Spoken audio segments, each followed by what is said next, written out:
नमस्कार, आप देख रहे हैं बॉर्डर न्यूज़। मैं हूं राजीव रंजन। बॉर्डर न्यूज़ के खास खबर एग्जिट पोल बताने के लिए हम लोग आज जुड़े हुए हैं। हमारे साथ घोड़ासान के वरिष्ठ पत्रकार राजू सिंह जी हैं और राजीव श्रीवास्तव सर हैं, और हम लोग पूर्वी चंपारण के 12 विधानसभा क्षेत्रों की चर्चा करेंगे। पूर्वी चंपारण हमेशा से एनडीए का गढ़ माना जाता रहा है। 2020 के विधानसभा चुनाव में भी यहाँ के 12 विधानसभा सीटों में से 9 सीटों पर इसी गठबंधन का कब्जा हुआ था, जबकि 3 सीट राजद के खाते में गई थी। लोकसभा चुनाव में भी यहाँ की सीट और यहाँ के विधानसभा से जुड़ने वाली सभी सीटें लगभग एनडीए के गठबंधन की ही जीत हुई थी। लेकिन इस बार समीकरण कुछ बदला नजर आ रहा है। दोनों गठबंधन, चाहे एनडीए गठबंधन हो या महागठबंधन, इस बार 22 प्रत्याशियों पर भरोसा किया है। लगभग आधा दर्जन सीटों पर दोनों गठबंधन ने 22 प्रत्याशियों को उतारकर अपना अपना समीकरण मजबूत करने की कोशिश की है। आइए हम विधानसभा वार इनकी स्थिति समझते हैं और किसको कहां से एज मिल रहा है, इस पर हम चर्चा करेंगे। सबसे पहले हम बात रक्सौल विधानसभा क्षेत्र की करते हैं, जहां 2020 के चुनाव में भाजपा के प्रमोद सिन्हा ने 80,979 वोट लाकर कांग्रेस प्रत्याशी रामबाबू यादव को हराया था। उस चुनाव में कांग्रेस के रामबाबू यादव ने 44,056 वोट लाए हुए थे, जबकि राजद के बागी प्रत्याशी निर्दलीय चुनाव लड़ रहे सुरेश यादव को 28,593 मत प्राप्त हुआ था। इस बार कांग्रेस ने भाजपा के कोर वोट में संधमारी कर पूर्व मंत्री ब्रज बिहारी प्रसाद के भाई जेडीयू के पूर्व विधायक रहे श्याम बिहारी प्रसाद को उम्मीदवार बनाया है, जिससे यहाँ की लड़ाई कुछ दिलचस्प बनती दिख रही है। इस बार महागठबंधन के नेता भी एकजुट दिख रहे हैं, लेकिन चुनाव से इन वक्त पहले 24 घंटा कह सकते हैं उसको, 24 घंटा पहले जो राजद के नेता थे सुरेश यादव, जो पिछले चुनाव में बागी होकर 28,593 वोट काटे थे, उन्होंने भाजपा को समर्थन कर दिया महज चुनाव से 24 घंटा पहले। तो हम जानेंगे इस चुनाव में इसका क्या असर पड़ा है। वोट अब समाप्त हो चुकी है दूसरी चरण की। हम लोग एग्जिट पोल पे चर्चा करने के लिए बैठे हुए हैं, तो ये समाप्त हो चुका है कि अब क्या होने वाला है? बिल्कुल सही है। बताइए। अब ये जो रक्सौल विधानसभा है, जो 10 रक्सौल विधानसभा है, यानी मोतिहारी के जो 12 विधानसभा है मोतिहारी के अंतर्गत, उसमें ये 10 सभा है जो कहिए कि 1 नंबर पर है रक्सौल, मतलब मोतिहारी के यहीं से होता है। और यहाँ जो कांग्रेस प्रत्याशी श्याम बिहारी प्रसाद, जो कि पूर्व मंत्री भी रह चुके हैं, ब्रिज बिहारी प्रसाद जो स्वर्गीय ब्रिज बिहारी प्रसाद के भाई हैं, ये ऑलरेडी नरकटिया विधानसभा से विधायक भी रह चुके हैं। वो पहले जदयू के सीट पे, जदयू के टिकट से, यहाँ तक कि और इनके जो पारिवारिक राजनीतिक है उसमें भी वो आदापुर विधानसभा के बिहारी प्रसाद विधायक रह चुके हैं। और आदापुर जो एक ब्लॉक है, आज वो रक्सौल विधानसभा का हिस्सा है। हाँ। तो जाहिर है कि श्याम बिहारी प्रसाद का वहाँ पहले से उनका पारिवारिक और व्यक्तिगत दोनों वहाँ प्रभाव पड़ रहा है, और उनका एक ये कहा जाए कि एक ब्लॉक मजबूत स्थिति में। अब रक्सौल में जब रामबाबू जी, जो कि कांग्रेस प्रत्याशी रहे हैं इससे पहले 2020 में, और सुरेश जी जो निर्दलीय यानी बागी उम्मीदवार के रूप में खड़े हुए थे, दोनों ने सपोर्ट किया था। और इसके बाद में ऐसा लग रहा था कि अब सबसे आगे जो लीड करेंगे वो श्याम बिहारी प्रसाद ही लीड कर रहे हैं। लेकिन कारण था उनका कि भाजपा के जो भी पूर्व प्रत्याशी थे अजय सिंह, भाजपा से जो रक्सौल से विधायक रहे हैं, वो मतलब राजपूत के कदावर नेता है, राजपूत समाज से आते हैं, और उन्होंने भी इस बार क्या किया था, श्याम बिहारी प्रसाद महागठबंधन को समर्थन। और महागठबंधन के दो वहां से कांग्रेस के पूर्व प्रत्याशी थे रामबाबू यादव और सुरेश यादव, दोनों ने उनको समर्थन किया था चुनाव लड़ने के लिए। दोनों ने मजबूती के साथ लड़ा, लेकिन खेल उस वक्त हुआ 24 घंटे, बिल्कुल एक तरफा मुकाबला, लेकिन 24 घंटे पहले बिहार के उप मुख्यमंत्री सम्राट चौधरी, एक बड़ा छवि भाजपा में, इस वक्त भाजपा के लिए बड़ा छवि चेहरा है, उन्होंने अपने हाथों से उनको अपने पार्टी में सदस्यता ग्रहण कराया। और सुरेश यादव का 24 घंटा पहले फोटो आना, फेसबुक पे अपील करना, इस बात पे कितना फैक्ट असर पड़ा है ये बताइए। देखिए, सबसे पहली बात तो समझिए, जैसा कि आपने शुरू में ही बताया कि ये जो है बीजेपी का गढ़ रहा है, मतलब एनडीए का गढ़ रहा है। हाँ, पूर्वी चंपारण पूरा जिला जो है गढ़। और जैसा कि आपने बताया कि इन्होंने समर्थन कर दिया, जैसा कि पहले उम्मीद हम लोगों को था कि कांग्रेस के जो क्लीन स्वीप कर रहे हैं, क्लीन स्वीप के हम लोग, लेकिन जैसे ही 24 घंटे पहले पलड़ा बदला, क्योंकि पहले से भी प्रमोद सिन्हा का पलड़ा भारी था, ऐसा नहीं कि नहीं था। विधायक है 2020 के विधायक स्वाभाविक है, क्योंकि मुकाबला जो भी जिनसे भी करना है, जिनको भी करना है 80,979 वोट प्राप्त किया था। जिनको भी मुकाबला करना है उन्हीं से करना है, ठीक है। और ऐन मौके पर जब इन्होंने सपोर्ट कर दिया जो बागी उम्मीदवार जो पिछली बार थे, तो स्वाभाविक तौर पे प्रमोद सिन्हा का पलड़ा भारी दिख रहा है, इसमें कहीं कोई दो मत नहीं है। ये 24 घंटा जो पहले इन्होंने सुरेश जी ने जो किया है उसका अब कितना असर होगा ये तो थोड़ा सा कंफ्यूजन है। लेकिन इससे पहले की बात करिएगा तो अजय सिंह का समर्थन और राम बाबू और सुरेश जी दोनों आदमी का महागठबंधन के समर्थन, और उसके अलावे श्याम बिहारी प्रसाद का अपना पहले से, चूंकि कई बार विधायक रह चुके हैं, पूर्व मंत्री रह चुके हैं, एक ब्लॉक ऑलरेडी वो पहले से डील कर रहे हैं, उसके विधायक रह चुके हैं। ये ऐसा लग रहा था कि एकदम क्लीन स्वीप है, श्याम बिहारी प्रसाद ही निकलेंगे, कहीं कोई शक नहीं है। बिल्कुल। लेकिन अब आइए जातीय समीकरण की बात करें आप, तो जातीय समीकरण में हालांकि महागठबंधन में तो बैस को जातीय समीकरण में नहीं लिया जाता, लेकिन श्याम बिहारी प्रसाद के आने के बाद बैस के वोटों में भी संधमारी हुई, परसेंटेज संधमारी जितने हो संधमारी तो निश्चित रूप से हुई है।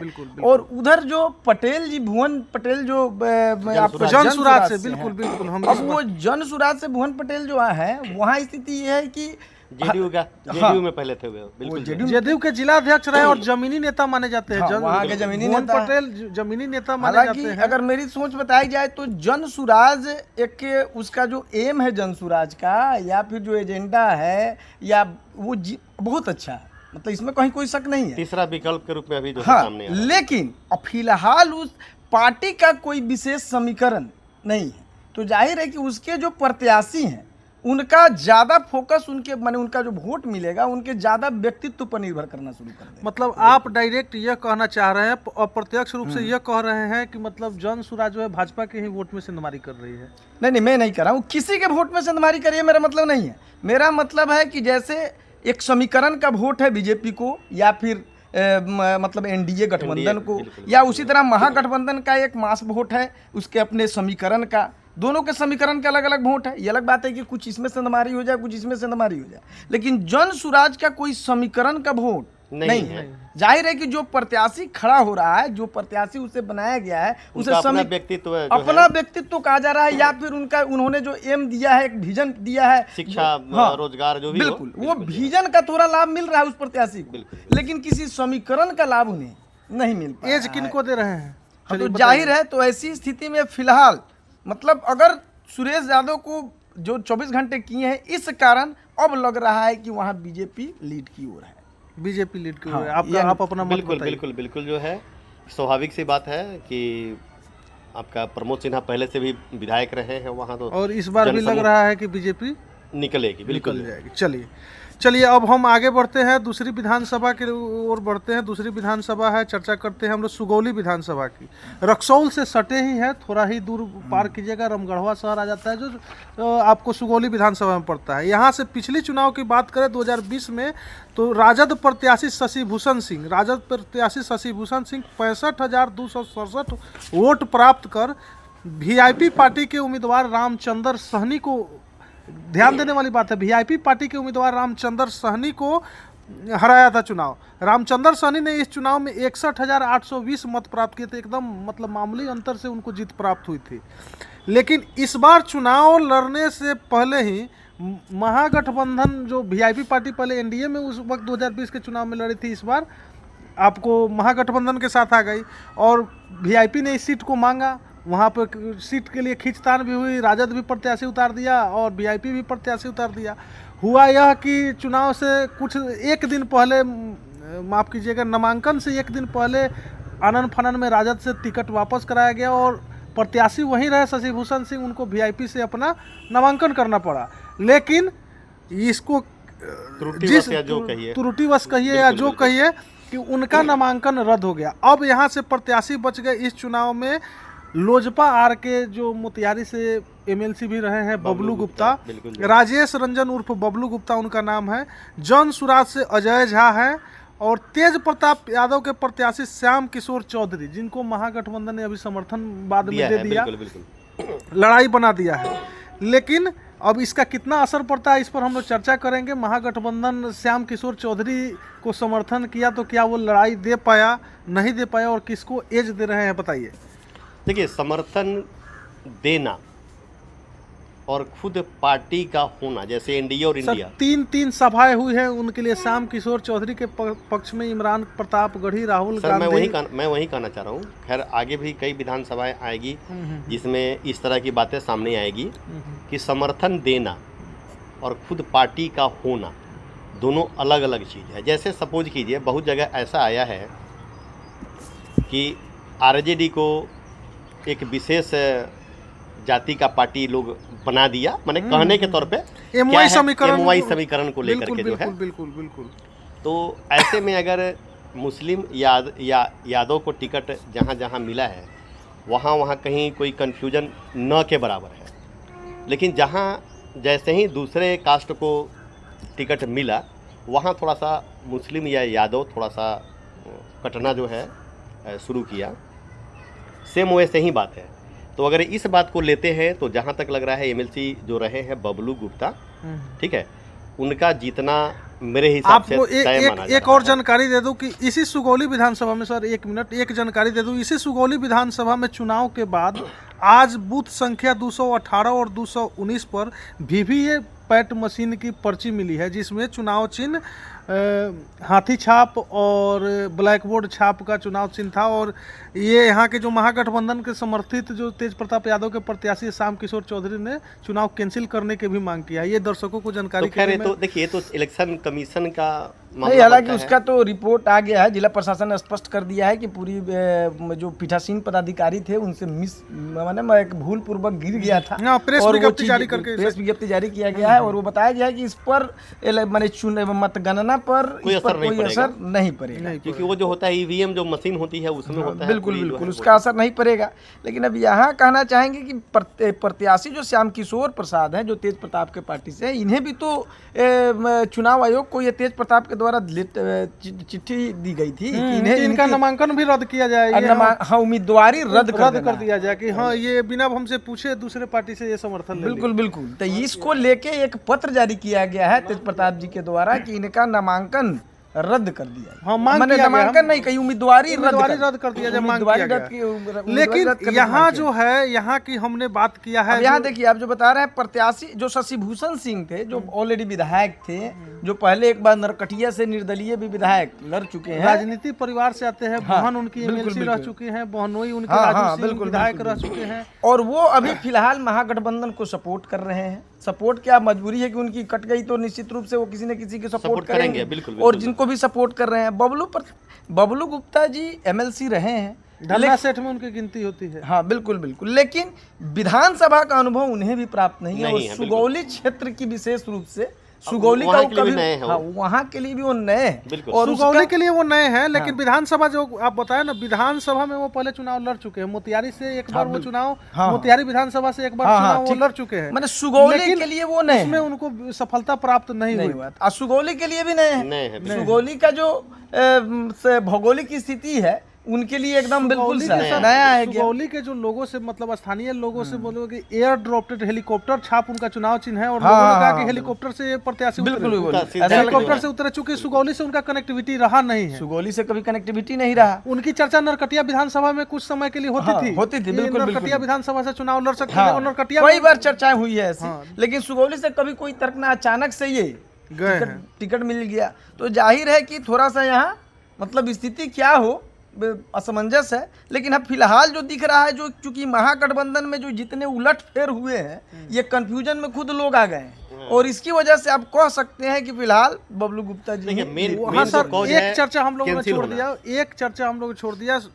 बबलू गुप्ता को जो टक्कर दे रहा है, वो चूंकि सुगौली एक ब्राह्मण बहुल क्षेत्र माना हाँ, जाता है, बिल्कुल, और बिल्कुल। अजय झा वहाँ के लोकल प्रत्याशी जो जन सुराज से उतरे हैं, उन्होंने जबरदस्त टक्कर दी है। रिपोर्टिंग के बाद, मतदान खत्म होने के बाद हम लोगों ने कई लोगों से बात किया, तो ये मालूम हुआ ठीक है, आप एज दे रहे हैं बबलू गुप्ता को, वो चुनाव आगे बढ़ रहे हैं। चूंकि महागठबंधन मेन था, जन सुराज का कोई अपना वोट बैंक पहले से था नहीं, नहीं, बिल्कुल। लेकिन अजय झा ने अच्छा फाइट किया है। कुल मिलाकर अजय झा के फाइट के बावजूद वहां से बबलू गुप्ता चुनाव जीतते नजर आ रहे हैं। हम लोग के हमने पहले ही कहा कि जन सुराज तो अपनी बिहार में एक स्थिति बनाने के लिए आई, अपना एक पहचान छोड़ेगी। जाहिर है कि सीट जितना भी मिले लेकिन पहचान तो एक बना ही लेगी। और इस ख्याल पर अजय झा और ब्राह्मण बहुल के चलते ये टक्कर भी देंगे, क्योंकि महागठबंधन में तो इतने उलटफेर हुए हैं कि लोग खुद एक और कैंडिडेट हम लोग चर्चा को आगे बढ़ाए। एक वहां से और कल कैंडिडेट मुस्लिम से उम्मीदवार एक चुनाव लड़े थे, जुल्फिकार अहमद। तो जुल्फिकार अहमद भी लोकल प्रत्याशी है और उन्होंने भी वोट काटा है, जिससे महागठबंधन को ज्यादा नुकसान हो गया है। एक तो समर्थन करके दूसरे को चुनाव लड़ाना, खुद चुनाव नहीं लड़ी महागठबंधन, दूसरे प्रत्याशी को चुनाव समर्थन किया, और मुस्लिम प्रत्याशी ने वोट काटा है, जिससे महागठबंधन को और क्षति पहुंच गई। और इसलिए हम लोग बबलू गुप्ता को एज याद दे सकते हैं। अब हम बात करते हैं हरसिद्धि विधानसभा की। हरसिद्धि विधानसभा से भाजपा के बिहार सरकार में मंत्री कृष्णनंदन पासवान चुनाव पिछले चुनाव में जीते थे, जबकि राजद ने राजेंद्र राम को पूर्व विधायक को टिकट दिया है, और जॉन सुराज ने वहां से अवधेश राम को प्रत्याशी बनाया है। कि पिछली विधानसभा 2020 की बात करें तो वहां पे कृष्णनंदन पासवान को 84,431 मत प्राप्त हुए थे, जबकि उस समय राजद ने अपना प्रत्याशी 2020 में चेंज कर दिया था। अपने सिटिंग विधायक राजेंद्र राम को टिकट न दे करके एक नागेंद्र बिहारी उर्फ नागेंद्र राम नाम है, उनको टिकट दिया था, और उन्होंने 68,360 मत प्राप्त किए थे। इस बार राजद क्या किया है कि फिर प्रत्याशी बदल दिया। अपने पूर्व विधायक को 2015 में जो विधायक थे राजेंद्र राम, उनको फिर से प्रत्याशी यहाँ बना दिया है। जन सुराज ने भी यहाँ पे खेल कर दिया है। जन सुराज यहाँ पर अवधेश राम एक लोकल नेता है, वहाँ के अवधेश राम को टिकट दे दिया है। लेकिन यहाँ एक चीज़ समझना है कि जो भाजपा के विधायक है उनका यहाँ विरोध भी हो रहा है, चूँकि राजपूत समाज के उस क्षेत्र से कदावर नेता महेश्वर सिंह है, और महेश्वर सिंह एमएलसी हैं, अभी वर्तमान में एमएलसी हैं, और उनसे इनकी लड़ाई चलती है, ठेका पट्टा की लड़ाई चलती है। अपना जो लड़ाई हो इन दोनों के बीच लड़ाई चलती है, जिससे कृष्णनंदन पासवान से जो भाजपा के कोर वोटर जो होते हैं, फॉरवर्ड क्लास के वोट, वो उसमें सेंधमारी उनसे क्षुब्ध है। और यहाँ के जो भाजपा के जो बड़े नेता हैं दिग्गज, वो भी उनको खुल के समर्थन नहीं कर रहे हैं। बावजूद इसके अवधेश राम के वोट काटने के कारण थोड़ा सा यहाँ पर कृष्णनंदन पासवान को हम एज दिख रहा था, लेकिन राजेंद्र राम ने काफ़ी अच्छा फाइट किया है। अब बताइए आप। ये एक सुरक्षित सीट है। जी बिल्कुल, हरसिद्धि विधानसभा सुरक्षित सीट है। बिल्कुल, ये सही बात है कि जो महेश्वर सिंह है, जो राजपूत समाज से एक मजबूत नेता है, और जाहिर है कि उनकी डायरेक्ट उनसे हो रही है, और इन्हें जितना सपोर्ट मिलना चाहिए वो मिल नहीं रहा है। ये 2020 की चुनाव की बात है। दोनों आदमी ने ये उनके ऊपर एफआईआर दर्ज कराया था, उन्होंने इनके ऊपर एफआईआर दर्ज कराया था, कोई ठेका के मामला को लेकर के। दोनों आदमी एक दूसरे आमने सामने आ गए थे। उसके आज उसका एक प्रतिफल यहाँ फिर से नजर आ रहा है। बिल्कुल। और इसका अगर प्रभाव पड़ा तो जाहिर है कि महागठबंधन मजबूत स्थिति में। लेकिन महागठबंधन में भी ये कमजोर कड़ी आ रही है कि जो उनके जो है राम समुदाय का वोट है, वहाँ एक और अवधेश राम चुनाव लड़ रहे हैं, और अवधेश राम वोट काट रहे हैं। अब ये इस बात पर निर्भर कर रहा है कि अवधेश राम ने कितना वोट काटा है। लेकिन कल हम लोग ने चुनाव समाप्ति के बाद हरसिद्धि विधानसभा के लोकल रिपोर्टर से बात किया, लोकल लोगों से बात किया, तो उन्होंने बताया कि राजेंद्र राम ने यहाँ पे बहुत अच्छा फाइट किया है, बहुत अच्छा, चूंकि पूर्व में विधायक भी रहे हैं, उनकी अपनी भी पकड़ थी, और ये 5 साल गायब नहीं हुए थे क्षेत्र से। क्षेत्र में लगातार राजनीति कर रहे रहते, हारने के बावजूद भी क्षेत्र में एक्टिव थे। इसलिए उनको थोड़ा सा राजेंद्र राम यहाँ पर फैक्ट बन रहे हैं, और हम लोग के एग्जिट पोल के हिसाब से राजेंद्र राम ये चुनाव यहाँ से लीड कर रहे हैं। चलिए अब हम बात कर रहे हैं आगे बढ़ के गोविंदगंज विधानसभा क्षेत्र की। आपको पश्चिमी चंपारण का छोर भी लगता है, उधर गोविंदगंज में पहाड़पुर साइड से चले जाइएगा तो उधर पश्चिमी चंपारण का क्षेत्र लगता है। गोविंदगंज इस सीट की बात करें तो एनडीए में इस सीट के लिए काफ़ी खींचतान हुई थी। बिल्कुल। लोजपा जो चिराग पासवान हैं, उनके प्रदेश अध्यक्ष राजू तिवारी के लिए ये सीट चाहते थे, और वहाँ से सिटिंग विधायक थे सुनील मणि तिवारी, भाजपा के सुनील मणि तिवारी। ये दोनों दल आपस में ही खींचतान कर रहे थे कि नहीं हमको सीट चाहिए, ये हमको सीट चाहिए। अंत में चिराग पासवान किसी तरह अपना ये करके वो सीट को अपने खाते में ले ही लिया।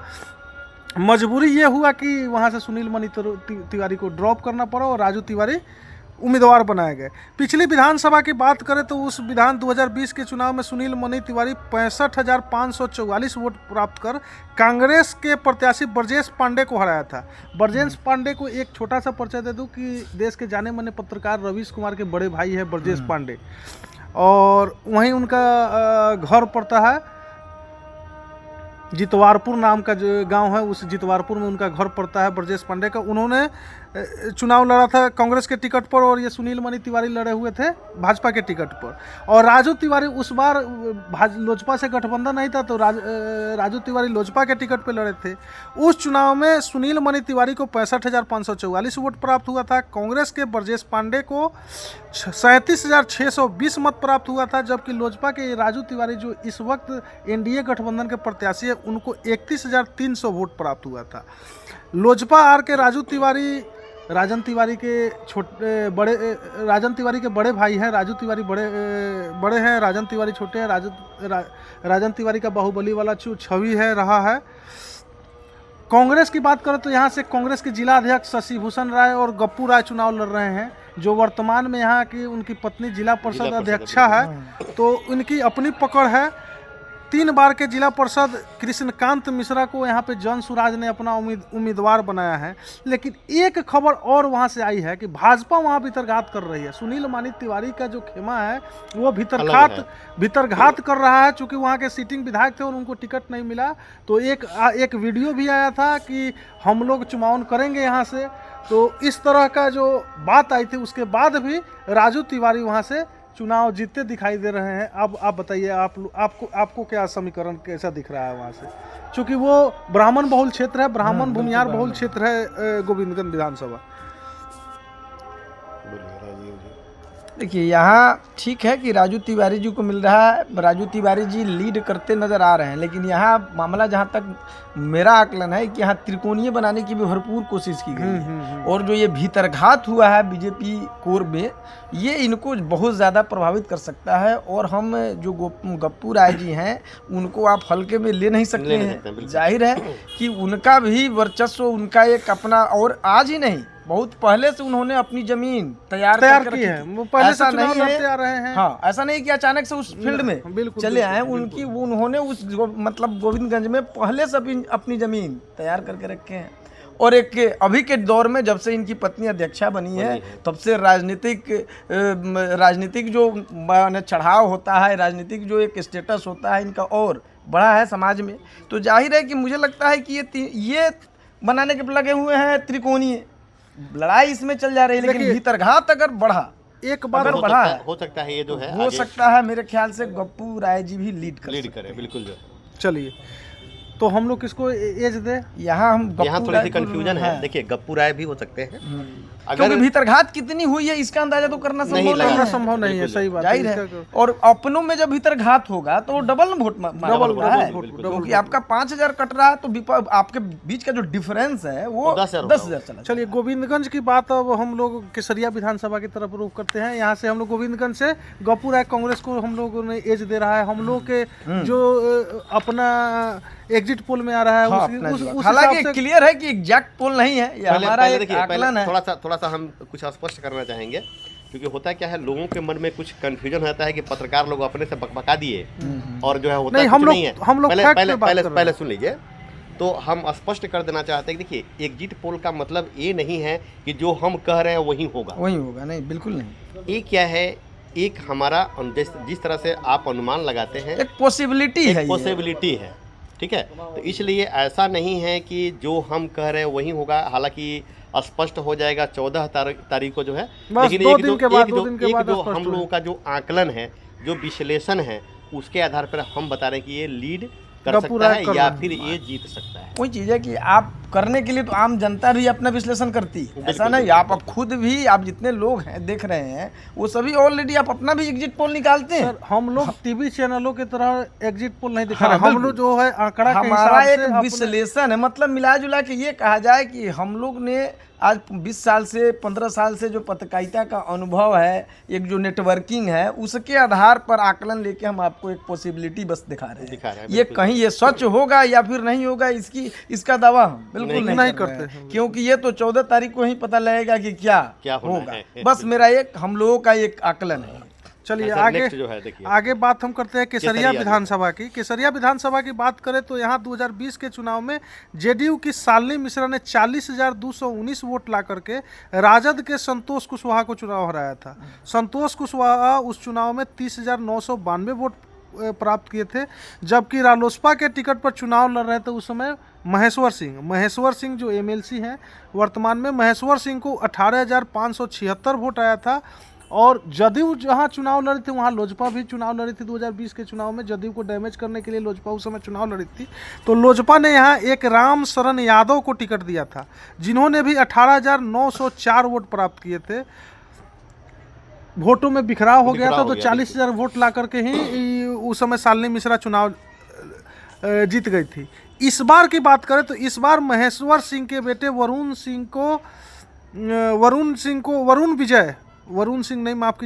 विजय उनका नाम है। वरुण विजय को मुकेश सहनी की पार्टी वीआईपी जो महागठबंधन की हिस्सा है, उन्होंने उनको उम्मीदवार बनाया है, वरुण विजय को उम्मीदवार बनाया है।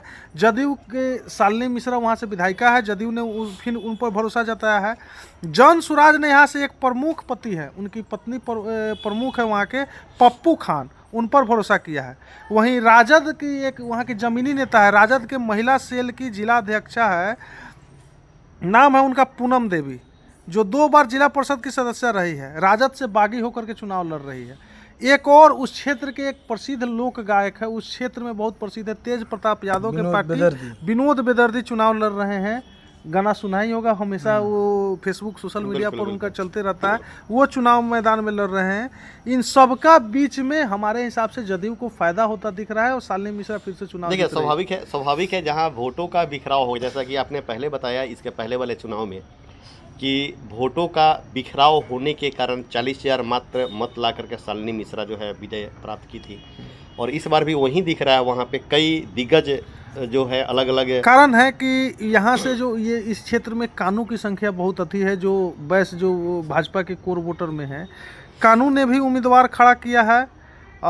महेश्वर सिंह के जो पुत्र चुनाव लड़ रहे हैं वरुण विजय, वो राजपूत वोट में सेंधमारी कर करके अपना राजपूत वोट में ही सिमट के रह जा रहे हैं।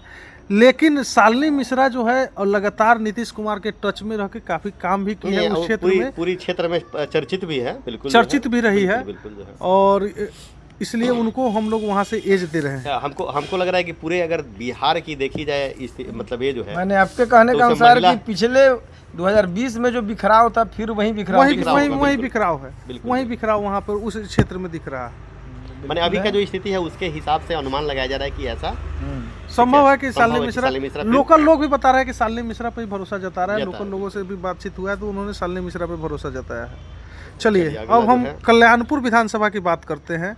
कल्याणपुर विधानसभा की बात करें तो यहाँ से 2020 के चुनाव में राजद के मनोज यादव ने 72,236 वोट लेकर काफी करीबी मुकाबले में भाजपा के सचिंदर सिंह को चुनाव हराया था। सचिंदर सिंह ने 71,384, दोनों आदमी का वोट देखिएगा, 72,236 उनको मिला था मनोज यादव को, और ये चुनाव हारने वाले को 71,384 वोट प्राप्त किया था। 1,000 का मतलब जो है लगभग हाँ लगभग 900 के आसपास ये वोट हुआ। अब की बार यहाँ से राजद के टिकट पर फिर मनोज यादव चुनाव लड़ रहे हैं और भाजपा के टिकट पर सचिंदर सिंह चुनाव लड़ रहे हैं। दोनों सेम जो पिछली बार था उस तरह का चुनाव लड़ रहे हैं। जन सुराज के टिकट पर यहाँ से मंतोष सहनी चुनाव लड़ रहे हैं। लेकिन कल्याणपुर विधानसभा में चुनाव से ठीक पहले भाजपा के विधायक का एक अश्लील वीडियो वायरल हुआ था, ऑडियो वायरल हुआ था, बिल्कुल ऑडियो वायरल हुआ था, जिसकी पुष्टि हम लोग नहीं करते हैं, सारे न्यूज चैनल पर वो चला है, तथाकथित बताया गया, हम लोग उस बात की पुष्टि नहीं करते हैं। लेकिन फिर भी इस चुनाव में वो कितना असर डाला है, हमने कल बातचीत किया, उसका असर बिल्कुल नहीं दिखा है, और इस बार वहाँ से सचिंदर सिंह चुनाव जीतते हुए दिख रहे हैं। आकलन आप लोग अपना बताइए। देखिए सबसे बड़ा चीज जो होता है पूरे बिहार की अगर बात करें, क्योंकि मनोज यादव के साथ थोड़ा सा एंटी इनकम्बेंसी भी हो गया, विधायक रहे, लोगों की अपेक्षा थी और उस अपेक्षा पे खड़े नहीं उतरे, तो इसलिए पूरे बिहार की अगर बात किया जाए, एक हम तो खैर पूरे पूर्वी चंपारण की बात कर रहे हैं, बिहार की बात नहीं कर रहे हैं, लेकिन अगर देखा जाए तो जन सुराज एक तीसरे मोर्चे के रूप में हर जगह उपस्थित है। विजन अच्छा है, अच्छा इसमें अच्छा कोई शक नहीं। एक चीज और जानकारी करेक्ट कर दूं, जन सुराज में यहाँ लड़ाई हो गई थी। जन सुराज के यहाँ से जो क्षेत्र में काफी प्रचार प्रसार किए थे एक सुबोध तिवारी थे, जिन्होंने जन सुराज का काफी प्रचार प्रसार किया, लेकिन अंत समय में जन सुराज ने उनको टिकट नहीं दिया और उन्होंने जन सुराज पर टिकट बेचने का भी आरोप लगाया था और निर्दलीय बागी होकर के चुनाव लड़ गए थे सुबोध तिवारी। अच्छा, मेरा कहना है कि जैसे दोनों लगभग बराबर वोट लाए थे, तो सत्ता का विरोध का कोई खास प्रभाव नहीं पड़ता है। मुझे लगता है कि जहाँ भी जो विधायक है उसका विरोध होना स्वाभाविक है। वो स्वाभाविक है, क्योंकि सभी लोगों को खुश नहीं रखा जा सकता है। सत्ता का विरोध होता है, विपक्ष का विरोध थोड़े होगा। तो विरोध को हम इसके मतलब इसके वोट कमाने को नहीं आंक सकते हैं, क्योंकि जहाँ भी लोग हैं उनका विरोध होगा। किसी के पहले प्रमोद कुमार का विरोध हुआ था, फिर भी जीते वो। यहाँ नरकटिया में समीम जी का विरोध हुआ, हर जगह जो भी सत्ता में है वहाँ विरोध होगा, इसमें कोई शक नहीं है। इससे इनको वोट के आप क्रॉस नहीं कर सकते। लेकिन अगर इस अश्लीलता का महिलाओं पर असर पड़ा है तो खुल के बोलेंगे नहीं, और इसका असर सीधे ईवीएम से जो निकलेगा रिजल्ट उस पर पड़ेगा। बिल्कुल। और जाहिर है कि इस ऑडियो से पुरुषों हम पर लोगों ने जो समीकरण दिखाया है, मैंने हमारी बात आप ही से प्रश्न है मेरा, मैंने आम लोग से नहीं, आपसे प्रश्न है कि जो अगर अश्लीलता की वजह से अगर पुरुषों में कुछ नहीं है, अगर महिलाओं में इसका क्षोभ है, तो जाहिर है कि वो अपना तो सामने दिखेगा नहीं, सामने नहीं दिखेगा, वो जो वोट करने जाएंगी उस समय दिखेगा। बिल्कुल। और वो चीजें रिजल्ट जब आएंगी 14 तारीख को तब पता लगेगा। अब रही बात, तो इनके साथ ये फैक्टर हो सकता है जो कोई लोग बता नहीं सकता है, वो फैक्टर बताने वाला है भी नहीं, और वो दिखेगा भी लेकिन ये चर्चा चुनाव के समय गायब हो गया था। चुनाव के समय में अश्लील वीडियो वाला चर्चा हुआ नहीं, मुखर होकर के लोगों ने इस पर सवाल नहीं किया। देखिए, औरत का जो भी मामला होता है ना, वो मुखर होता नहीं है, वो दिखता नहीं है, वो अंदर। अब नीतीश जी का जो 10,000 रुपया आया वो दिख थोड़े रहा है, लेकिन वो जहन में लोगों का जो महिलाएं हैं उसके जहन में एक और सर यहाँ समीकरण हम एक और बता दीजिए। मनोज यादव जी का अगर जो वोट है, पहले से उन्होंने अगर 72,000 वोट लगाया, तो उसमें कोई सेंधमारी तो है नहीं। सेंधमारी है, उसमें ये सेंधमारी दिख रही है कि वहां से जन सुराज के टिकट पे मंतोष सहनी चुनाव लड़ रहे हैं। वीआईपी पार्टी इस समय मनोज इसको समर्थन कर रही है, और वीआईपी पार्टी का मल्लाह समाज जो उनका कोर वोट है, उसमें यहाँ पे जन सुराज के प्रत्याशी मंतोष सहनी चुनाव लड़कर जितना वो वोट काटे उतना मनोज यादव को वो डैमेज कर सकते हैं। ठीक है, पहला बात समझिए, मैं पहले ही बता दिया हूँ कि ये जन सुराज एक अच्छी विजन वाली पार्टी जरूर है। ये एक त्रिकोणीय संघर्ष, अगर बात करें रक्सौल में भी त्रिकोणीय संघर्ष, मोतिहारी में भी त्रिकोणीय संघर्ष, मतलब त्रिकोणीय संघर्ष बनाने की कोशिश में है, लेकिन त्रिकोणीय बना नहीं पा रहे। हर जगह तीसरे नंबर पे अगर आता भी है तो हर जगह तीसरे। तो जाहिर है कि इधर देखिए, इधर दो फैक्टर है, महिलाओं का फैक्टर है, महिलाओं का अगर अंदर में है तो वो चीजें इनको नुकसान कर सकती है। और मंतोष सहनी अगर ज्यादा वोट काटते हैं, लेकिन दिक्कत क्या है कि आज के जो जनता है वो भी जागरूक एकदम, चाहे कोई भी बड़ा फैक्टर हो, जो लगता है कि इसके वोट काटने से प्रभावित हो रहा है, तो वो चीज़ें जो हम लोग अनुमान लगाए थे वो चुनाव में ऐसा दिखा नहीं। जो भी हमने लगाया था कि फलना आदमी फलना का वोट काट लेगा, लेकिन रियलिटी हुआ है कि चुनाव में उसका विशेष असर देखने को मिल नहीं रहा। मैंने इसका आकलन मोतिहारी देखा, ढाका देखा, जितना आकलन था कि थर्ड फ्रंट के जो लोग हैं वो ज्यादा काटेंगे तो ये प्रभावित होगा, लेकिन वो चीजें दिखी नहीं, क्योंकि जनता हो गई। एज किसको दे रहे हैं इस विधानसभा में? इसलिए फिलहाल इसमें मैंने मेरे समझ से इनका कोई कटा नहीं है, और सत्ता के विरोध को मैं वोट में काउंट नहीं करता हूँ, उससे वोट का कोई असर नहीं पड़ता। इनका एक अश्लील वीडियो हो सकता है इन्हें प्रभावित करने के लिए अब चलाया गया, भी तो हो सकता है, भी हो सकता है। और पुरुषों पर जो प्रभाव होता है ना सर, समाज में दिखता है। चर्चा तो ये भी, लेकिन जो औरत पर प्रभाव होता है वो दिखता नहीं। अभी आपने जो सवाल किया कि हो सकता है इनको चलवाया गया हो चुनाव से पहले, हो सकता है। चर्चा तो ये भी थी कि भाजपा के ही कई लोगों ने इस वीडियो को चलवाया ताकि इनका टिकट कट करके हमको उम्मीदवारी यहाँ से मिल जाए, हो सकता है। इस तरह का भी चर्चा का अगर ऐसी बात है राजू जी, तो निश्चित रूप से भाजपा में उन खेमों से भीतरघात भी हो, बिल्कुल।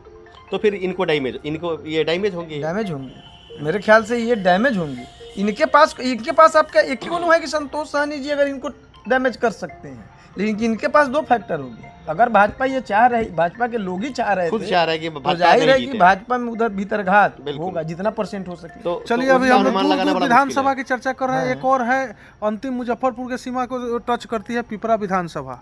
पिपरा विधानसभा की बात करें तो यहाँ इसमें हम अभी फिलहाल लीड नहीं दे पाएंगे, ये दोनों ऊपर नीचे ये जो हो, कभी चलिए भी हो ठीक नहीं, है, कोई एज तो दिक्कत देना नहीं ही होगा, एज तो देना ही होगा, चूंकि हम दर्शक को बता कर अलग अलग तरह से के आइएगा तो एक- आपका लीड जो हो, मैं तो मैंने इनके फिलहाल साथ बीजेपी, देखिए फिलहाल अगर रखते हैं तो बीजेपी को रख सकते हैं, जो क्या नाम है सचिंदर वो? सिंह, सचिंदर सिंह को रख सकते सचिंदर हैं, सिंह जो को, है। वही ठीक है। सचिंदर सिंह के साथ ही ना प्लस 2 माइनस पॉइंट है सर। अब मनोज यादव के साथ कोई माइनस पॉइंट नहीं है, दिक्कत है, और ये ऑलरेडी विधायक है। नहीं, विधायक है ठीक है, लेकिन यहाँ आ रहा है ना कि इसमें कौन है आपके एक ठो जो तो कोई भी जन सुराज के जो लेंगे अगर वोट, उनको जितना मत प्राप्त होगा, किसी एक पार्टी का तो मत नहीं प्राप्त होगा, होगा नहीं, दोनों का होगा। दोनों का होगा। लेकिन मलाह समाज को अगर ये डैमेज करते हैं तो मनोज यादव को तो सीधा तौर पे डैमेज कर देंगे ना। इनके साथ भी 2 माइनस फैक्टर है, ये भी तो देखिए 2 चलिए। माइनस फैक्टर है। चलिए रहने दीजिए, चलिए। इसके बाद हम लोग अब पिपरा विधानसभा की बात करते हैं। पिपरा विधानसभा की बात करें तो पिपरा विधानसभा चुनाव में भाजपा के श्याम बाबू यादव ने 88,587 वोट प्राप्त कर सीपीआईएम के राजमंगल प्रसाद को चुनाव हराया था। राजमंगल प्रसाद को पिछले चुनाव में 80,410 मत प्राप्त हुए थे, मतलब 8,000 के आसपास ये चुनाव जीते हुए थे। इस बार भी दोनों ही चुनावी मैदान में है, जबकि जन सुराज ने या सुबोध यादव को चुनावी मैदान में है। यहाँ की लड़ाई काफ़ी दिलचस्प है और दिलचस्प होती है, चूँकि सीपीआईएम कितना दिलचस्पी से और कितना ज़मीनी तौर पे चुनाव लड़ती है ये हम सबको पता है। कि सीपीआईएम का चुनाव लड़ने का तरीका क्या है, वो ज़मीन से जुड़े हुए लोग होते हैं और ज़मीन से जुड़े हुए श्याम बाबू यादव भी यहाँ के ज़मीनी नेता माने जाते हैं। यादव समुदाय से आकर के भी भाजपा से वो इस क्षेत्र से विधायक बनते आ रहे हैं। तो इस बार भी काफ़ी दिलचस्प लड़ाई है। यहाँ से हमारे हिसाब से तो महागठबंधन का पलड़ा भारी दिख रहा है राजमंगल प्रसाद के साथ, चूंकि इस बार थोड़ा सा इनके साथ प्लस पॉइंट हुआ है। ये जो जन सुराज के सुबोध यादव को जितने मत प्राप्त होंगे, ये ज़्यादा किन्हें प्रभावित कर पाएंगे? ये श्याम बाबू यादव को ही प्रभावित करेंगे, क्योंकि यहाँ श्याम बाबू यादव को भी वोट मिलता है, यादव समुदाय को वोट मिलता है वहाँ से। भाजपा के रहने के बावजूद उन्हें लोकल रूप में यादव का सपोर्ट मिलता है, तभी विधायक बनते हैं वो। और ये अगर सुबोध यादव है, अगर सुबोध यादव के जितने भी मत प्राप्त करते हैं तो ज्यादातर, आपके कहने के अनुसार ज्यादातर इन्हें प्रभावित कर रहे हैं। तो जाहिर है कि इनको लीड मिलेगा। राजमंगल प्रसाद को लीड कर रहे हैं, और राजमंगल प्रसाद पिछले चुनाव में काफी कम वोटों से ही हारे थे, चुनाव कोई ज्यादा अंतर था नहीं। चलिए, हो गया, ठीक है। चलिए अब हम मधुबन विधानसभा की बात करते हैं। अब आपके नज़दीक में आ गए, आपका मन अब धीरे धीरे डोल रहा होगा। नज़दीक में आ गए। मधुबन विधानसभा की करें तो आपका लगातार आना जाना रहता है उस क्षेत्र से, आप अपने ससुराल भी उधर से ही होके जाते हैं, मधुबन से ही होके जाते हैं। 2020 के चुनाव की बात करें तो यहाँ से भाजपा के राणा रणधीर सिंह 73,179 वोट ला करके राजद के मदन प्रसाद को चुनाव हरा था। मदन प्रसाद वैश्य समाज से आते हैं। मदन प्रसाद उस चुनाव में 67,301 मदन प्रसाद जी हैं जिनको टिकट नहीं, बिल्कुल हम उस पर चर्चा किए थे। मदन प्रसाद 67,301 वोट प्राप्त किए थे, लेकिन इस बार राजद ने मदन प्रसाद का टिकट काटकर संतोष कुशवाहा को उम्मीदवार बना दिया, जिसको लेकर मदन प्रसाद ने पटना में राबड़ी आवास के बाहर कुर्ता फाड़कर जो रोया था और उनका जो बोले कि मैं किस तरह से प्रताड़ित हुआ। उन्होंने राजद पर टिकट बेचने का आरोप लगाया कि हमसे 3 करोड़ रुपया मांगा गया, जो सारे मीडिया चैनल पर वो खबर चली थी, उस समय वो सुर्खी में बने हुए थे। इसको लेकर के मदन प्रसाद की उम्मीदवारी को लेकर के जो वहाँ पर ये हुआ था, जो विवाद हम लोग सब लोगों ने देखा था। मदन प्रसाद तेली जाति से आते हैं और वैश्य समुदाय का वो अंग है। राजद द्वारा मदन प्रसाद का टिकट काटने से वैश्यों में नाराजगी वहाँ दिख रही है, उस क्षेत्र में, उस समुदाय में दिख रही है, जिसका फायदा भाजपा को मिलता दिख रहा है। राणा रणधीर सिंह वहाँ से चुनाव जीतते दिख रहे हैं। बोलिए राजू जी। देखिए, बिल्कुल आपने सही बोला कि वह जिस तरह का क्षेत्र है उसके अगर हिसाब से देखा जाए तो बिल्कुल जो है ये चुनाव जीत रहे हैं, कोई इसमें दिक्कत वाली बात नहीं है। लेकिन अब एक चीज़ और आता है, देखिए हर जगह हम बता रहे हैं जन सुराज जो है आपका। अब 2 हॉट सीट पे बात करना है, 2-3 हॉट सीट है, इसके बाद हॉट सीट पे यहाँ संतोष कुशवाहा जी जो है, संतोष कुशवाहा के बारे में बता दूं कि वो सभी दिनों से, मतलब पीछे काफी समय से वो जदयू के नेता थे, जदयू के जिला युवा अध्यक्ष भी रहे, जदयू से अपनी राजनीति शुरुआत की थी। बाद में उन्होंने समीकरण देखा और राजद में फिट बैठने की कोशिश की, कुछ दिन पहले ही तो उन्होंने क्या राजद तो के क्या ये वोट नहीं लेंगे? एमवाई समीकरण के साथ इनका जातीय समीकरण भी बैठेगा। बैठेगा, बिल्कुल, और वो जो जातीय समीकरण होगा कुशवाहा वोट, वो मान के चला जाए कि बीजेपी का वोट ही उस कट कर इसमें आएगा। पहले से थे भी वो। लेकिन अच्छा ये बताइए राजीव जी कि इनके भाई ढाका विधानसभा में हाँ राणा रंजीत जी चुनाव लड़ रहे हैं MIM के। AIM से। क्या इसका प्रभाव वहां देखने को मिलेगा? उनकी बहन से मीडिया वाले ने एक सवाल किया कि आप यहाँ पर राणा रणधीर जी के लिए आप वोट मांग रही है, तो क्या आप ढाका में जाकर राणा रंजीत के लिए वोट मांगिएगा? तो उन्होंने एकदम मीडिया से बात करने से मना कर दिया और माइक पर हाथ फेर करके आगे बढ़ गई। तो माने हम लोग का आकलन क्या कहता है कि अगर वो बीजेपी से विधायक हैं और फिर से चुनावी मैदान में है, उनके भाई जो और उनके भाई यहाँ इस पार्टी से अगर पार्टी से चुनाव लड़ रहे हैं, तो क्या इसको वहाँ की जनता, जो मधुबन की जनता है, इस पर पार्टी कैसे देखेगी, जाति देखेगी? तो प्रभावित होगा या फिर नहीं होगा इससे? आपको क्या लगता है कि वहाँ इसका असर पड़ेगा? हमारे हिसाब से वहाँ इसकी असर नहीं गई है। दूसरी चीज है, हमने एज किस हिसाब से दिया है राणा रणधीर को, उसका एज तो मैं दे रहा हूँ, लेकिन मैं ये जानना चाह रहा हूँ कि इनके भाई जो यहाँ है, इसका प्रभाव वहाँ पड़ेगा कि नहीं पड़ेगा, क्या पड़ेगा, ये मैं कह रहा हूँ। ये जो पड़ सकता है प्रभाव पड़ सकता है। लोग लीड सोच मैं सकता इन्हीं है, को दे रहा हूँ, इसमें कोई शक नहीं लोग है। सोच सकता है इस बात को कि भाई दोनों भाई हैं राजनीति करने के लिए। लेकिन राणा रंजीत ने कई बार इंटरव्यू में कहा है कि राजनीति में जो छोटे भाई होते हैं उनको बहुत प्रताड़ित होना पड़ता है, उनको किसी पार्टी में फिट बैठने के लिए काफी संघर्ष करना पड़ता है। राणा रंजीत ने ये मेरे ख्याल से भी लीड है, लेकिन इसका भी प्रभाव उन्हें झेलना पड़ दूसरी चीज है कि ये जो पिछले चुनाव में राजद के मदन प्रसाद को 67,301 वोट प्राप्त हुए थे, लोकल थे, बैस के वोट काट करके गए हुए थे, बैस गए हुए थे।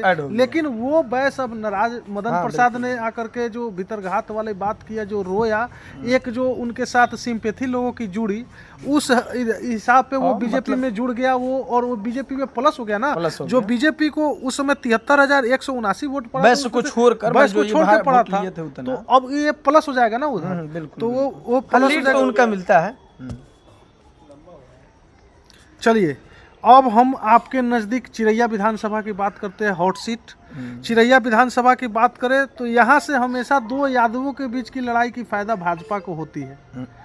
पिछली विधानसभा की बात करें तो भाजपा के लालबाबू प्रसाद गुप्ता 62,904 वोट प्राप्त किए थे, और उस समय राजद के टिकट पर चुनाव लड़ रहे थे अच्छे लाल यादव को चुनाव हराया था। अच्छे लाल यादव ने 46,030 वोट प्राप्त किए थे, जबकि राजद के एक बागी उम्मीदवार पूर्व विधायक लक्ष्मी नारायण यादव, राजद के टिकट पर विधायक भी रह चुके हैं कई बार, उनको 16,395 वोट प्राप्त हुआ था। इस बार लोगों ने उम्मीद किया कि दोनों में से एक चुनाव लड़े तो राजद मजबूती से यहाँ चुनाव लड़े। राजद ने क्या किया कि अच्छे लाल यादव को छोड़ करके लक्ष्मी नारायण यादव को टिकट दे दिया, तो अब की बार अच्छे लाल यादव बागी के तौर पर चुनाव लड़ रहे हैं। लेकिन लोगों का कहना है कि अच्छे लाल यादव ने काफ़ी मजबूती से चुनाव लड़ा है और राजद प्रत्याशी वहाँ पर काफ़ी पीछे हो गए हैं, और राजद प्रत्याशी पे भारी दिख रहे हैं वहाँ पे अच्छे लाल यादव जो लोगों के बताया, और हम लोगों ने हमेशा देखा भी कि उनको जिस तरह से लोगों ने स्वागत किया, लोग उनके साथ एक जन सैलाब घूम रहे थे। अच्छे लाल जी को व्यक्तिगत रूप से सपोर्ट मिला, लेकिन एक पार्टी का जो सपोर्ट होना चाहिए वो नहीं। अब जब तेजस्वी यादव ने जब वहाँ सभा किया तो स्पष्ट रूप से कह दिया कि निर्दलीय को नहीं। एक चीज हम लोग यहाँ जन सुराज को छोड़ रहे हैं, जन सुराज के टिकट पर यहाँ से संजय सिंह एक चर्चित ठेकेदार हैं, चुनाव लड़ा। पिछले विधानसभा में भी निर्दलीय चुनाव लड़ा था और अपने दम पे 10,500 के आसपास वोट प्राप्त किया था। इस बार जन सुराज के 9,000 के आसपास, 9,000 10,000 हम लोग वही बताए हैं, तो उस हिसाब से उन्होंने चुनाव में वोट प्राप्त किया था। लेकिन इस बार फॉरवर्ड क्लास का कितना वोट वो काट रहे हैं, कितना डिस्टर्ब हो रहा है, इन सब के बीच यहाँ दो यादवों के बीच की लड़ाई का फायदा सीधा भाजपा को होता है। यहाँ बीजेपी के जो प्रत्याशी हैं उनको लीड बिजली दे सकते हैं, इसमें नो डाउट, एकदम बिल्कुल कोई दिक्कत नहीं है। चलिए अब हम ढाका की बात करके ढाका लास्ट में करेंगे कि नरकटिया पर चले। चलिए अब नरकटिया विधानसभा की बात करते हैं, नरकटिया मोतिहारी तब ढाका कर लेते हैं। चलिए नरकटिया विधानसभा की बात करें तो नरकटिया विधानसभा में 2020 के चुनाव में राजद के डॉक्टर शमीम अहमद 85,562 वोट प्राप्त किया था, और जो अभी कांग्रेस के प्रत्याशी हैं रक्सौल से श्याम बिहारी प्रसाद, उन्होंने उस समय जदयू के टिकट पर यहाँ से चुनाव लड़ा था। श्याम बिहारी प्रसाद यहाँ से विधायक भी रहे हैं, लेकिन उस चुनाव में उनको 57,771 वोट प्राप्त हुए। जबकि श्याम बिहारी प्रसाद के ही एक दूर के रिश्तेदार माने जाते हैं सोनू कुमार, मुखिया भी लगातार मुखिया बनते आ रहे हैं। सोनू कुमार को 20,494 वोट लोजपा आर के टिकट पे चुनाव लड़े और 20,494 वोट प्राप्त किया, जो श्याम बिहारी प्रसाद के हार का कारण लोग मानता है। और बैस समुदाय तो इस चीज़ को बार बार बोलता है कि इनके लड़ने से ही बैस में बंटवारा हुआ और ये चुनाव हार गए। इस बार जो है राजद के टिकट पर डॉक्टर शमीम अहमद जो मंत्री भी बनाए गए थे, जब राजद की सरकार बनी 20 महीनों के लिए उसमें मंत्री भी बनाए गए। पूर्वी चंपारण से एकमात्र वही मंत्री बनाए गए थे उस समय डॉक्टर शमीम अहमद।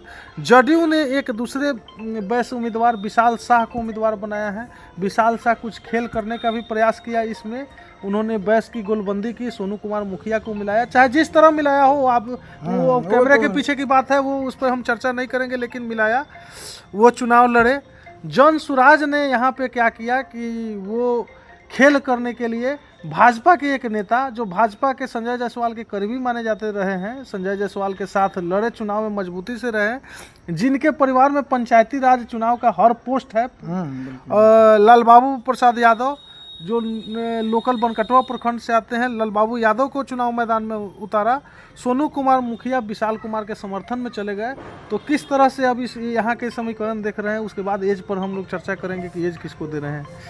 देखिए, यहाँ जो 2015 से अभी ये तक आपका लोकल विधानसभा भी है, आप इस विधानसभा से 2015 से अभी तक जो स्थिति हुई है कि महागठबंधन अर्थात राजद का प्रत्याशी एक फिक्स रहे हैं डॉक्टर शमीम अहमद, और ये जो एनडीए है इनकी पार्टी, इनकी इस पार्टी से हमेशा प्रत्याशी बदलते रहे हैं। जो प्रत्याशी आए, जैसे संतुन कुशवाहा है, वो गए, फिर श्याम बिहारी दोबारा नहीं आए, लौट के क्षेत्र दोबारा नहीं आए, फिर नए लोग आए हैं, विशाल जी आए हैं। यानी हमेशा ये बदलते अपना एनडीए का प्रत्याशी बदल रहा है, कांस्टेंट प्राप्त नहीं हो पा रहा। और एक तरफ ये है, दूसरा है कि 2010 में ये निर्दलीय लड़े थे, हालांकि 8 में तो इस नरकटिया का अस्तित्व ही आया, 10 में ये शमीम साहब लड़े थे निर्दलीय, और 2015 में ये राजद से आए, 15 के बाद फिर 20 में जीते। और इसमें मेन मैं देखता हूँ कि जो यहाँ जातीय समीकरण है, जो कि करीब 27% मुस्लिम वोट है और 24% यादव वोट है, जो एमवाई समीकरण का वोट। लाइट ठीक आ रहा है कि लाइट कम है? और जो एमवाई समीकरण का वोट है, वो मैं देखा कि एक विधानसभा चुनाव में जदयू महागठबंधन के साथ, ठीक है, और एक दूसरे विधानसभा चुनाव में जदयू एनडीए के साथ है। बावजूद उसके जो इनका वोट प्रतिशत है वो 46% के आसपास है। ये एक बड़ा सच है कि जदयू है और जदयू नहीं है, दोनों ही परिस्थिति में इनका जो वोट परसेंट है वो 46% बदलाव उसमें नहीं आ रहा है। तो निश्चित तौर पे यह कह सकते हैं कि इनके वोट में कोई कटौती नहीं होने जा रही है। इनके वोट में, वही मैं बताना चाह रहा हूँ कि जदयू एक पार्टी है, मतलब एक लीडिंग पार्टी है, और जदयू का आना और जदयू का न रहना, दोनों स्थिति में अगर इतना परसेंट वोट आ जा रहा है, इसका मतलब है कि वो एक अपने आप वो एक पार्टी का जो समीकरण का वोट है। और दूसरी बात कि इनके एक व्यक्तित्व का भी एक वोट बना रहता है। मतलब कुल मिलाकर यह कहना चाह रहे हैं कि जदयू के जो विशाल शाह जो हैं, मतलब वे कहीं से, मतलब जब उम्मीदवारी की घोषणा होने के बाद लोगों ने उन्हें पहचानना शुरू किया, ये कह सकते हैं। मतलब ये पॉलिटिक्स में भी नहीं, हल्ला बनाए थे, पिछले चुनाव में भी हल्ला बनाया था कि टिकट मिल रहा है, लेकिन क्षेत्र में आना जाना, क्षेत्र में नहीं, मोतिहारी के अगल बगल के क्षेत्र में लोग जाते हैं, फेसबुक पर लेकिन सीधे जनता से संवाद या सीधे जनता से संपर्क इनका था नहीं। उम्मीदवारी की घोषणा होने के बाद फील्ड में निकलते हैं। मतलब कुल मिलाकर जो है डॉक्टर शमीम अहमद, एक और भी पहले कारण बता दें, एक हमको कारण बता दें दीजिए, और एक ये जो बैस समुदाय से आ रहे हैं, तो बैस समुदाय का वोट तो ऑलरेडी पहले से बीजेपी मतलब एनडीए गठबंधन का है, वो कुछ नया नहीं है। इनके आने से कुछ वोट प्रतिशत में बदलाव नहीं आया। अगर मान लीजिए यादव कोई कैंडिडेट होते, तो चर्चा था पहले से भाजपा गणेश यादव को, अगर वो होते तो वो जो एनडीए के वोट में वाई समीकरण को तोड़ पाते, जितना भी कर पाते। लोकल यादव और ये जो आए तो मिला जुला के ये कहा जाएगा कि जो पार्टी के समीकरण का वोट है वो है। अब सबसे अहम बात, मैं इनको लीड क्यों दूं, इसका अहम बात कि यहाँ भी अन्य जगहों की तरह जो हम लोग बात की है, गोविंदगंज की तरह या अन्य जगहों की तरह, यहाँ सबसे बड़ी बात है भीतरघात। यहाँ भी एनडीए के ही घटक जो घटक दल के हैं, जो एक घटक मुख्य दल हम कार्यकर्ता बोल लोग सकते हैं कि उन्होंने भीतरघात किया है। और भीतरघात इतना जबरदस्त हुआ है कि उसका जवाब मतलब यहाँ अगर कहा जाए अपने पूरे इधर के क्षेत्र में तो एनडीए में देखा जाए तो बीजेपी कार्यकर्ताओं या बीजेपी वोटरों की संख्या ज़्यादा है जदयू की तुलना में, मैंने स्पेशल अगर दोनों को बांट को देखा जाए तो। लेकिन यहाँ अंदर से जो भीतरघात होगा, अब मैं पहले ही बता चुका हूँ कि भीतरघात का मतलब डबल, आप काटते हैं 5 तो वहाँ डिफरेंस बन जाता है 10। तो इस लिहाजे आप यहाँ, और रही बात विरोध का, इनका भी विरोध हुआ है बिल्कुल। आप यहाँ भी क्या कई जगह से वीडियो आया था, कई जगह से चुनाव के दिन भी लोग ने बहिष्कार किया, बाद में जाके गोबरी में भी बहिष्कार हुआ है। तो सत्ता है तो विरोध होगा, उसको हम वोट से काउंट नहीं करते हैं। 2%, 4%, 5% उससे जाता है। हम लोगों ने नरकटिया विधानसभा में घूमा, जो जिस तरह से हाँ, पोलिंग हो रही थी, जनसुराज की बात हो, 1 मिनट और बोल लेने दीजिए। जनसुराज की जो बात है वो जो व्यक्तित्व के वो भी एक पकड़ वाले लोग हैं। जनसुराज का विजन भी अच्छा है। मैंने पहले ही कहा कि उनका कोई समीकरण नहीं है, यानी उनके प्रत्याशी को एक उनका विजन के सपोर्ट के साथ अपने व्यक्तित्व पर वोट बटोर जो मिलना होगा, मतलब कहने का मतलब है कि निर्दलीय लड़े या जनसुराज से लड़े कोई फर्क नहीं पड़ता। खास फर्क नहीं, जो भी वोट है लाल बाबू यादव के अपने व्यक्तित्व है। थोड़ा सा अगर पड़ता है तो उनके विजन को लेके अगर युवा वर्गों में कुछ जोश है तो वो पड़ सकता है। हालांकि मैं स्पष्ट कर दूं कि उनका वोट किसी एक के वोट के एक उनका जो मत प्राप्त होगा वो किसी एक को डैमेज नहीं करेगा, क्योंकि उनका पंचायत और या उनके क्षेत्रों में पूरा प्रभाव है, यानी सभी जातियों का प्रभाव है। तो जाहिर है कि दोनों पर वो असर करेगा। तो यहाँ तो अब अपने अनुसार बोलिए किसे लीड दे सकते हैं, लेकिन मैं तो जाहिर सी बात है कि डॉक्टर शमी मोहम्मद ही यहाँ से चुनाव जीतते नजर आ रहे हैं, और उनका जीत का अंतर भी बढ़ रहा है। हम लोग के समीकरण के हिसाब से जीत का अंतर भी बढ़ रहा है। अब जो लगभग 20,000 यानी 19,000-20,000 का अंतर था, अगले वर्ष लगभग 29,000 यानी से 30,000 के आसपास चला गया। 27 से 30 के बीच में अगर है तो उसे 30 मान के चलिए। अब की बार अंतर चाहे जो हो, अंतर पर विशेष हम चर्चा हम लोग नहीं कर पाएंगे, लेकिन इतना है कि लीड हो। अंतर के लिए फिर एक्यूरेसी भी चाहिए जो संभव पूर्वी चंपारण के जिला मुख्यालय हॉट बनाया गया उसको हॉट सीट, चूंकि यहाँ के भाजपा के भीष्म पितामह कहे जाने वाले राधा मोहन सिंह यहाँ से सांसद है और इस क्षेत्र से चुनाव लड़ रहे हैं। हम बात मोतिहारी विधानसभा की कर रहे हैं। मोतिहारी विधानसभा की बात करें तो लगातार 5 बार से भाजपा के प्रमोद कुमार यहाँ से विधायक बनते आ रहे हैं। 6ठी बार अपना फिर से बनने का प्रयास में। 2020 के चुनाव में भाजपा के प्रमोद कुमार ने 92,733 वोट प्राप्त कर राजद के ओम प्रकाश चौधरी को हराया था। ओम प्रकाश चौधरी ने 78,088 वोट प्राप्त किए थे 2020 के चुनाव में। इस बार चुनाव में मोतिहारी में राजद ने एक बड़ा फैसला लेते हुए विरोध भी हुआ, इस फैसला का बहुत जगह चर्चा भी हुआ। बाहुबली छवि वाले नेता यहाँ के मेयर के पति देवा गुप्ता को उम्मीदवार बनाया। देवा गुप्ता का पूर्वी चंपारण के सांसद राधा मोहन सिंह से अदावत रही है, ये सब लोग जानते हैं। हालांकि देवा गुप्ता ने 2 बार जो है राधा मोहन सिंह को अप्रत्यक्ष रूप से कहिए या प्रत्यक्ष रूप से कहिए 2 बार चुनाव में उनको मात दिया है। एक मेयर के चुनाव में जिसमें राधा मोहन सिंह ने अपने प्रत्याशी प्रकाश अस्थाना के लिए घूमा, उस समय देवा गुप्ता अपनी पत्नी को वहां से मेयर बनाई। दूसरी एक बार वहां से मोतिहारी के प्रमुख बनाना था, उसमें भी राधा मोहन सिंह जोर आजमाइश करते रहे और देवा गुप्ता अपना ये बना लिया। इन सब के बीच में राजद ने का जो सोच था कि बैस वोटों में हम सेंधबारी कर लेंगे, उधर से जो भी बैस ले ले, हमारे एमवाई समीकरण और मल्लाह जो इस क्षेत्र में काफ़ी प्रभावशाली रहा है, मुकेश सहनी के मदद से ही इनको टिकट मिला है देवा गुप्ता को। तो मल्लाह का वोट हमारे पास सही है, बैस में से कुछ वोट मान लेंगे तो हम चुनाव जीत जाएंगे। इस आधार पर राजद ने इनकी उम्मीदवारी तय की। दूसरी तरफ जनसुराज ने यहाँ के एक प्रसिद्ध चिकित्सक और इस क्षेत्र में काफ़ी बोलबाला माने जाने वाले कायस्थ समुदाय के उम्मीदवार डॉक्टर अतुल कुमार को टिकट दिया। और अतुल कुमार के टिकट के लिए कल हम लोग ऑफ कैमरा भी बात कर रहे थे कि पूरे बिहार से कायस्थ समुदाय के लोग आए और मनाने के कायस्थों को मनाने की कोशिश किया, जो बीजेपी के कोर वोटर है, कि आप लोग अतुल कुमार को वोट दीजिए, क्योंकि यहाँ से हम लोग अपना उम्मीदवारी, इनको अच्छा खासा वोट मिल जाए कि हम लोग अपना उम्मीदवारी बाद में तय कर सकें। देखिए यहाँ की भी जो स्थिति है सेम। लेकिन सर एक चीज़ और चर्चा कर दूँ। एक और चर्चा होती रही कि मुकेश सहनी ने इस क्षेत्र में बोल दिया कि देवा तो यहाँ का हीरो है, मंच से बोल दिया देवा तो यहाँ का इसका हीरो है, इनके खिलाफ कोई बोलता ही रहे। तो एक तरफ से यहाँ के लोग कहा कि ये तो पहले से बाहुबली छवि का लोग है और डराने की कोशिश की जा रही है।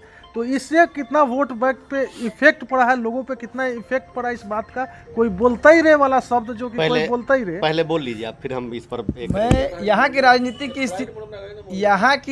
की स्थिति भी फिर से वही है कि ये जो एनडीए के जो प्रत्याशी है वो कांस्टेंट है, मतलब एनडीए ने हमेशा इनको उतारा है, और फिर से यहाँ के जो महागठबंधन के प्रत्याशी है हमेशा चेंज होते रहे, और यहाँ भी स्थिति वही बन जाती है। अब रही बात, डॉक्टर अतुल को उतारा गया है, हालांकि मोतिहारी में कास्तों की जो वोटरों की संख्या है बहुत ज़्यादा है, मतलब पर्याप्त है, और अतुल कुमार मजबूती से चुनाव भी लड़े हैं। मैंने देखा है कि केसी सिन्हा जो कुम्हरार से प्रत्याशी है, उन्होंने वीडियो जारी करके इनके लिए वोट मांगने का अपील किया है। डॉक्टरों ने मोतिहारी के कई चिकित्सकों ने भी मांगा है, और कास्ट समूह का जो लोग है, मैंने देखा है कि कास्ट महासभा से अंतर्गत बहुत सारे बस बताए गए हैं कि इनको जिताना है। हालांकि मैं भी उसी जाति से बिलोंग करता हूं, तो मैंने ये देखा भी कि ऐसा है, लेकिन जहां तक मुझे लगता है कि इसका कुछ खास असर मोतिहारी में दिखने को, कास्ट के जो वोटर हैं उन पर इसका खास असर दिखने को नहीं मिला है। हालांकि कुछ न कुछ तो प्रभाव पड़ा, लेकिन जो चाहिए था वो असर नहीं है। तो जाहिर है कि वो वोटर निश्चित रूप से आपको बीजेपी को ही सपोर्ट में जाएगा।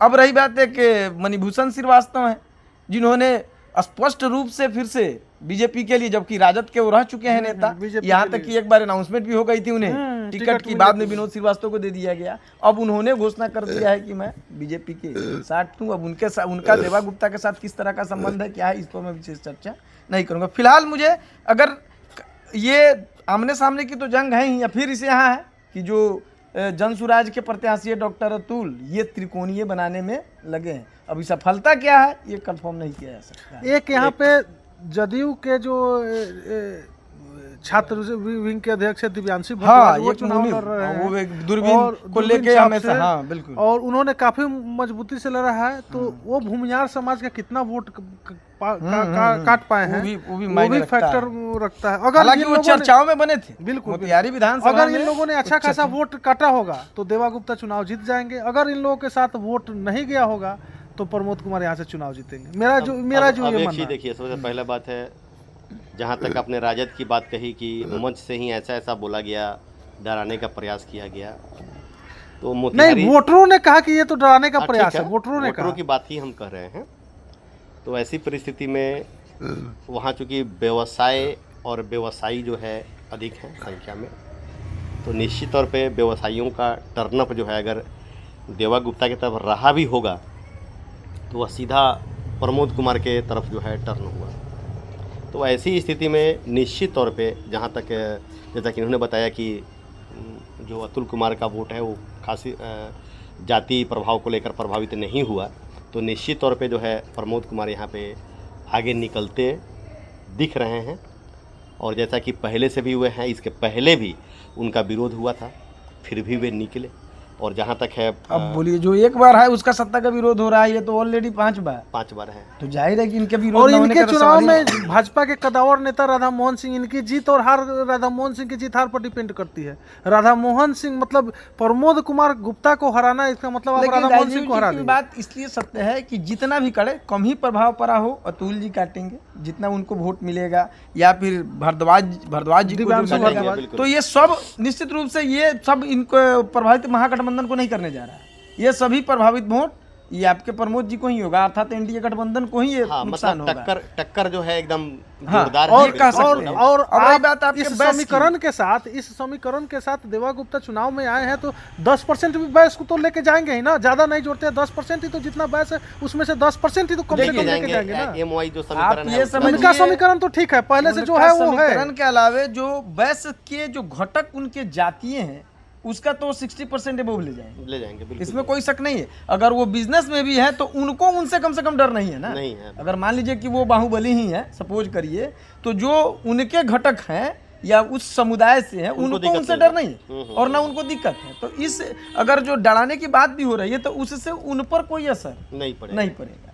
तो मतलब स्पष्ट है कि कांटे का टक्कर। हाँ, तो ये देख लीजिए कि प्रमोद जी को 3 तरफ से मिल रहा है, जो भारद्वाज जी ले रहे हैं, जो डॉक्टर अतुल ले रहे हैं, और जो देवा जी के द्वारा जो बैस का वोट जीत लिया, तीनों निश्चित रूप से केवल यदि इन्हें ही प्रभावित किया जा रहा है। बिल्कुल तो ये कह सकते हैं कि अब कि ये दोनों एकदम आमने सामने, नीचे, ऊपर नीचे, ऊपर कोई नीचे। भी ये हो बिल्कुल, सकता बिल्कुल। है, स्पष्ट कहना संभव नहीं है। नहीं। बिल्कुल बिल्कुल। देखिए यहाँ की जीत, अगर डॉक्टर अतुल कुमार ने अच्छा खासा वोट काटा होगा, अगर 5000 एवब वोट उन्होंने काटा है, सीधी सी बात है, अगर एक आंकड़ा हम लोग बता रहे हैं उसके एवब वोट काटा होगा तो निश्चित रूप से देवा नहीं, चुनाव उससे जीत ज्यादा तो आएगा, ऐसा नहीं है। तो उससे ज्यादा मान आएगा लीजिए तब कि तो 80-85 हजार अगर विधानसभा में किसी एक समुदाय का वोट है, अगर मान लीजिए वो हम कितनों आंकड़े नहीं की देगा, बात करते कितनों हैं सर। प्रभाव पिछले चुनाव में ओम प्रकाश चौधरी जब चुनाव जीते थे तो 15000 वोट से ही जीत पाए थे। ओम प्रकाश चौधरी जब चुनाव लड़े तो 15000 वोट से ही चुनाव लड़े थे। और आप जिस आंकड़े की बात कर रहे हैं, अगर 10000 वोट भी उसमें से माइनस हो जाता है,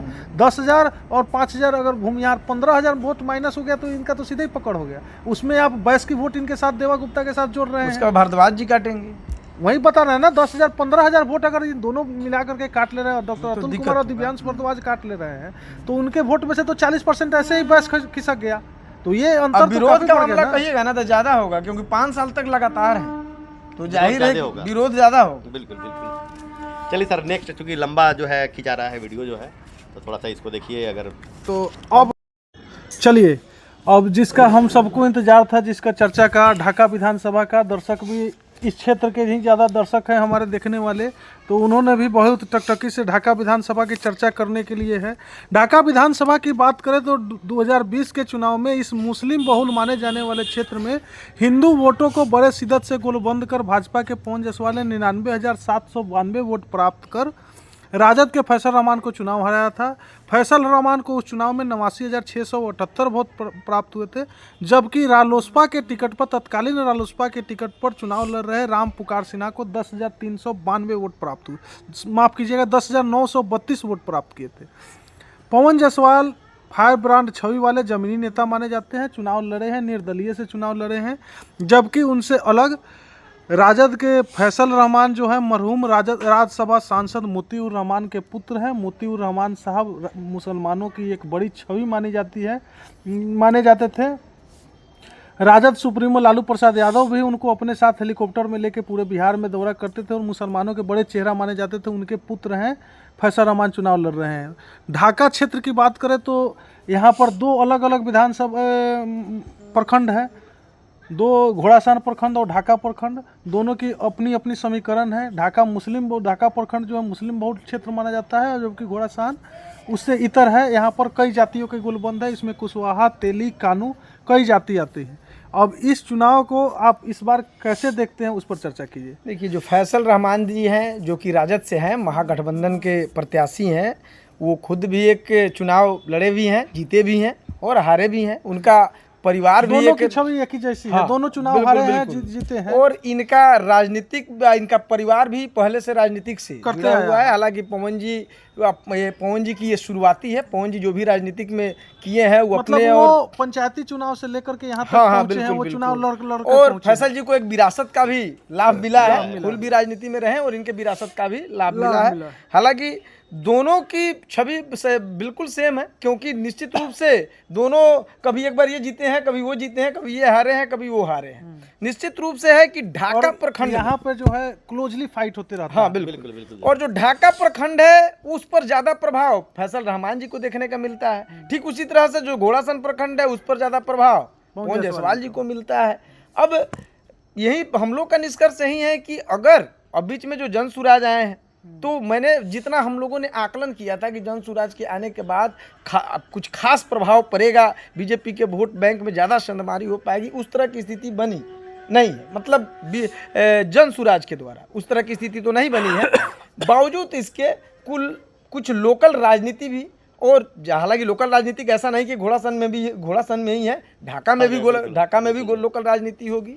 लोकल राजनीति का भी असर पड़ता है। और यहाँ एक फैक्टर जरूर है कि यहाँ से घोड़ासहन से अगर वो कम से कम 15,000 मत से लीड करके पवन जायसवाल निकलते हैं यहाँ से, पिछले बार के चुनाव में भी गए थे, हाँ बिल्कुल, से तब जाके संभावना ज्यादा रहेगी। अगर उससे कम आते हैं, अगर 13-14 आते हैं तो मतलब और ज्यादा क्लोजली हो जाते हैं, 10 के आसपास आते हैं तो जीतने की संभावना नहीं कम हो बनती जाएगी। है, निश्चित अच्छा, रूप से कम बन इसका जाती क्या है। है जैसे जन सुराज भी तो कहीं ना कहीं से वोट जो है निकालेगी ही निकालेगी। अगर वही तो जन सुराज के जो भी वोट कट रहे, मतलब उनको जितना मत प्राप्त होगा ज़्यादा रूप से, तो निश्चित रूप से ये बीजेपी के वोट को ही प्रभावित करेंगे। मतलब स्पष्ट रूप से आप यह कहना चाहते हैं कि कांटे की टक्कर है, ये कहना बड़ा मुश्किल है कि फैसल रहमान जीतते हैं या पवन जायसवाल जीतते हैं क्या? नहीं, ये स्पष्ट है, ये स्पष्ट है कि अगर यहाँ से 15,000 वोट से अगर घोड़ासहन विधानसभा क्षेत्र से 15,000 से ऊपर से लीड करते हैं पवन जायसवाल जी, तो चुनाव जीतेंगे। ये बिल्कुल सत्य है, लेकिन अब यहाँ से 15,000 से कम होगा तो जो जितना कम होते जाएगा उतनी उतना ही संभावना कम होती होती जाएगी। जाएगी। अब यहाँ जातीय क्योंकि समीकरण, ढाका में फैसल जी आगे रहेंगे, ये हाँ, तो तय इसमें है, ये तो तय है कि ढाका में फैसल जी आगे रहेंगे, लेकिन घोड़ासहन से ये कितना से आगे रहेंगे अब इस यहाँ बात पे हाँ, उनकी बिल्कुल जीत की बिल्कुल संभावना जातीय समीकरण में कुछ उलट फेर हुई है। अब उसका कितना असर चुनाव में पड़ा है या फिर नहीं पड़ा है, लोकल ये तो- राजनीति का हाँ, क्या या असर लोकल पड़ा है? राजनीति का क्या असर पड़ा है, कितना पड़ा हुआ है, ये तो अब ईवीएम हमने चुनाव के दौरान भी देखा था कि ढाका में फर्जी वोटिंग चल रहा था, कुछ उसमें कई पकड़ा भी गया था। वो इसमें कोई शक नहीं है, लेकिन आफ्टर हम लोग का यही डिसीजन है कि इनको घोड़ासहन से 15,000 से लीड करेंगे तो चुनाव जीतेंगे। और उससे जितना कम होते जाएंगे चलिए इतनी तो संभावना अब कम ज्यादा होती दिन है भी नहीं, हाँ, 14 दो दिन तारीख के को जो बाद है ही देखते हैं। 2 दिन कुल क्या मिलाकर बस के कल के बाद ढाका में अब तक यही दिख रहा है कि ढाका विधानसभा में क्लोज फाइट है। अगर यहाँ से घोड़ासहन प्रखंड से 15,000 से ऊपर से लीड कर जाते हैं तो बिल्कुल, पवन जायसवाल जी चुनाव जीत जाएंगे।